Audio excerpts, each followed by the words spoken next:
The divine ascension that promises ultimate power is not a reward for conquest, but a final test of whether you have unlearned the tyranny that defined your first life. And true godhood requires not transcending your humanity, but integrating it so completely that omnipotence becomes an act of radical tenderness rather than absolute dominion. In Apotheosis, TurtleMe delivers a progression fantasy climax that transforms the apotheosis trope into a profound exploration of ego death and somatic sovereignty, proving that in worlds where divinity is earned through suffering, liberation isn't found in becoming untouchable. It's forged in the brave act of remaining vulnerable when every law of magic demands you become invulnerable. This isn't merely another epic finale with cosmic battles. It's a psychologically precise narrative where every surge of power feels like both revelation and reckoning. Consent to ascend is negotiated through acknowledgement of cost rather than assumed destiny. And mastery means honoring the child beneath the god when the universe demands you forget him. From the first resonant void narration, listeners are immersed in a landscape where infinity is intimate and presence is the only uncorrupted truth.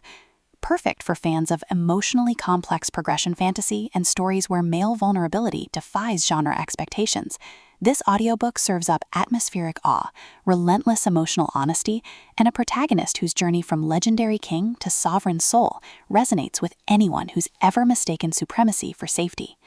When Arthur Lewin stands at the threshold of Apotheosis after 12 books of war and loss, he expects transcendence, not to discover the divine realm mirrors the exact isolation that destroyed his first life, and the system's ascension trial forces him to confront the grief he buried beneath centuries of strategic brilliance. But as Arthur navigates celestial trials and fractured memories, he realizes this ascension isn't about domination, it's about integration. TurtleMe masterfully avoids reducing Arthur to flawless deity or the cosmos to mere backdrop. Instead, he crafts a narrative where godhood becomes therapeutic framework, where consent is renegotiated through boundary setting within infinite constraints, and where liberation requires seeing divinity as relationship rather than resource. The audiobook narration amplifies this emotional precision, capturing Arthur's disciplined focus fracturing into genuine receptivity, while secondary voices, ancestors, loved ones, echoes of past lives, shift subtly between transactional expectation and hidden solidarity, making every cosmic revelation feel like both test and testimony. You don't just hear him ascend, you feel the seismic shift of a soul learning that some powers can only be wielded when you stop trying to outrun your own heart. What elevates Apotheosis beyond typical progression fantasy fare is its nuanced portrayal of divine ascension as somatic practice rather than abstract optimization. Arthur isn't merely claiming godhood, he's confronting how royal and martial cultures taught him to equate worth with utility, challenging the notion that safety requires emotional erasure.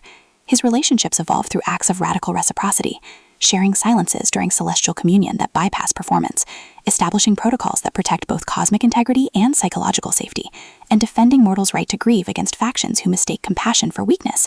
Supporting characters add vital texture, fellow ascendants whose strategies encode unprocessed trauma, loved ones whose wisdom carries intergenerational weight, even the divine realm itself, rendered as living archive whose starlight absorbs eons of unspoken bargains. Every interaction reinforces the novel's core truth. In economies built on extraction, tenderness is technique, and presence is the only sustainable resource. Even the progression mechanics serve thematic depth, with divine trials mirroring emotional integration, and ascension milestones becoming metaphors for earned trust. For audiobook listeners, this production is an immersive sensory descent into sacred intimacy. The narrator embodies Arthur's evolution with remarkable range, from clipped authority to trembling openness during breakthroughs, while supporting characters are distinguished through vocal textures that honor diverse expressions of love without caricature. Sound design enhances atmosphere without overwhelming immersion, distant harmonic resonance marking temporal rhythm, rain against celestial windows during vulnerable confessions, the hushed hum of creation syncing with breath during moments of clarity, all anchor mythic stakes in tangible reality. Pacing mirrors the cadence of divine recovery, deliberate during reflection and foundational bonding, then surging with urgency as external threats collide with internal awakenings.